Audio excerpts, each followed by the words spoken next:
آدم علیہ السلام کو جب اللہ تعالیٰ نے جنت سے نکالا اور سری لنکا میں اتارا، اماں حوا کو عرب میں اتارا، جدہ میں، اور پھر کتنے سال وہ اکیلے روتے روتے روتے روتے جب عرفات کے میدان میں، عرفات کہتے ہیں پہچاننے کو، تو وہ میاں بیوی وہاں ملے اور ایک دوسرے کو پہچانا، تو جس دن وہ ملے اور انہوں نے توبہ کی، ربنا ظلمنا انفسنا وَإِن لَّمْ تَغْفِرْ لَنَا وَتَرْحَمْنَا لَنَكُونَنَّ مِنَ الْخَاسِرِينَ، اور اللہ تعالیٰ نے ان کی توبہ کو قبول کیا۔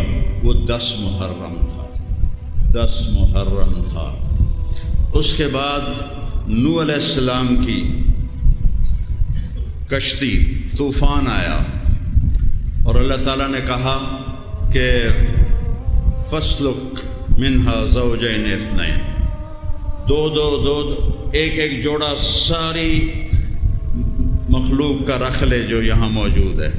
تو ایک تصویر جمل میں نے پڑھا تھا کہ سب سے پہلے نوح علیہ السلام نے چونٹی کو اٹھا کے رکھا، چونٹی کو، اور سب سے آخر میں کھوتے کی باری آئی، تو نوح علیہ السلام نے کہا ادخل، آجا، تو اس نے 2 ٹانگیں اندر اور 2 باہر، وہ کھلوتویا۔ نوح علیہ السلام نے دوبارہ کہا ادخل، اندھا کیوں نہیں، آجا، تو پھر کھلوتویا۔ تیسری دفعہ فرمایا ادخل ولو معک الشیطان، اور چاہے تیرے نال شیطان بھی ہے نا، اندر آ جا، تو بھج کے اندر آ گیا۔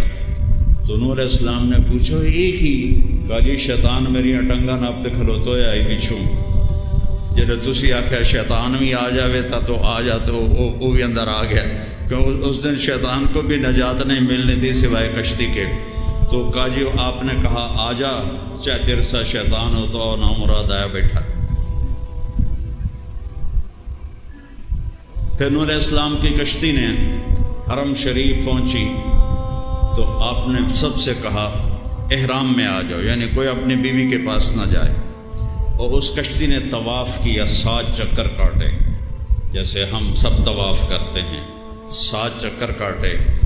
اور نوح علیہ السلام کے روکنے کے باوجود ان کا جو بیٹا تھا حام، وہ اپنی بیوی سے مل گیا، تو وہ تو جگہ تو مختصر تھی، تو نوح علیہ السلام کو پتہ چل گیا، تو ان کو بڑا غصہ آیا۔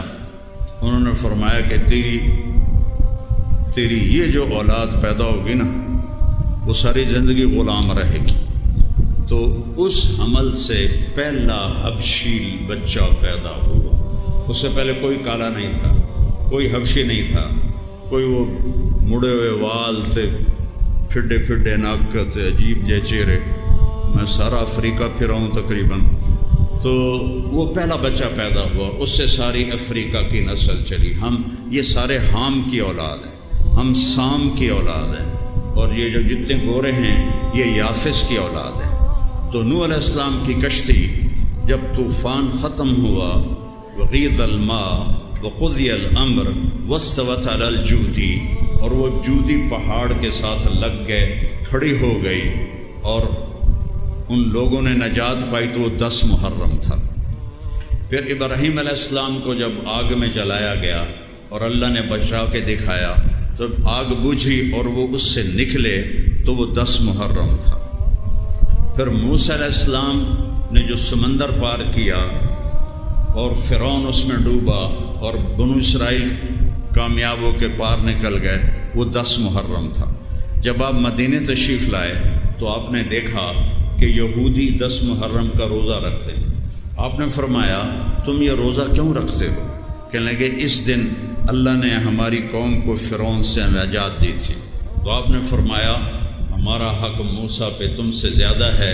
آپ نے صحابہ سے فرمایا تم بھی روزہ رکھو، لیکن یہود کی مخالفت کرو، تم 2 روزے رکھو، 9 یا 10 یا 10 یا 11۔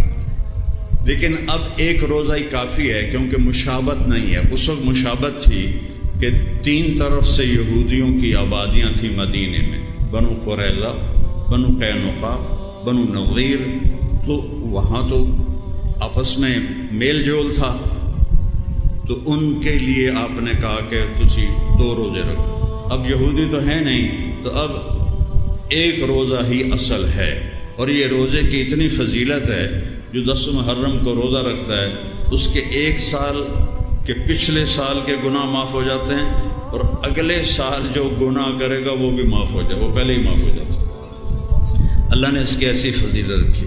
پھر امام حسین کی شہادت نے اس کو 4 چاند لگا دیے۔ اللہ نے اپنے نبی کی اولاد سے بہت بڑی قربانی لی۔ اس سے میرے نبی کا فرمان ہے، جب تم پہ صدمے آئیں تو میرے صدمے یاد کرنا، تو تمہیں اپنے صدمے چھوٹے لگیں گے۔